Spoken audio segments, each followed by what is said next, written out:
ઓડિશા સમાજ દ્વારા પાંડેસરા વિસ્તારના ગુલશન નગર પાસે શ્રી ભાગવત મહાપુરાણ કથાના વાંચનનું આયોજન કરવામાં આવ્યું છે।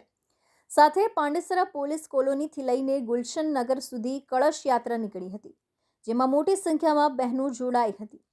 એટલું જ નહીં, 22મી જાન્યુઆરીના રોજ અયોધ્યા ખાતે ભગવાન શ્રી રામની અતિ ભવ્ય પ્રાણ પ્રતિષ્ઠાનો કાર્યક્રમ યોજાઈ રહ્યો છે।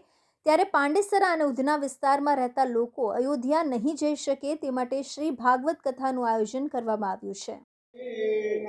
ઓડિશા સમાજ દ્વારા પાંડેસરા વિસ્તારમાં ગુલશન નગર ખાતે ભાગવત સપ્તાહનું આયોજન કરેલું છે। ભાગવત સપ્તાહનું આયોજન ભગવાન શ્રી રામ જ્યારે અયોધ્યા ખાતે 22મી તારીખે નિજ મંદિરમાં પધારી રહ્યા છે, એના ઉપલક્ષમાં આ સમાજ દ્વારા આ વિસ્તારમાં રહેતા દરેક ભાવિક ભક્તો અયોધ્યા ખાતે નહીં જઈ શકે પણ અહીંયા રહીને ભગવાન શ્રી રામના સાક્ષાત્કાર સાથે જોડાઈ શકે એ ભાવથી આજે આ કથાનું આયોજન કર્યું છે। 16 તારીખથી 22 તારીખ સુધી સતત કથાનું વાંચન થવાનું છે।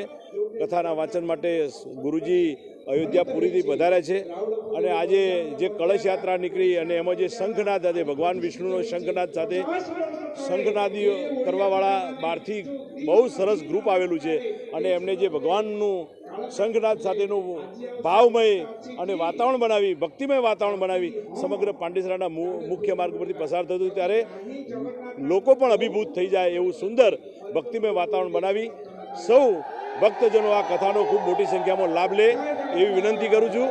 અને આ ઓડિશા સમાજના જે પણ આયોજક મિત્રો છે એમને આ કથાનું જે આયોજન કરી આ 22મી તારીખના ઉપલક્ષમાં જે અયોધ્યામાં ઉત્સવ થવાનો છે એવો ઉત્સવ અહીંયા પાંડેસરા ખાતે ગુલશન નગર ખાતે થવા જઈ રહ્યો છે, ત્યારે આપ સૌ પણ નગરજનો આ હોમમાં આહુતિ આપવા માટે પધારો એવી વિનંતી કરું છું।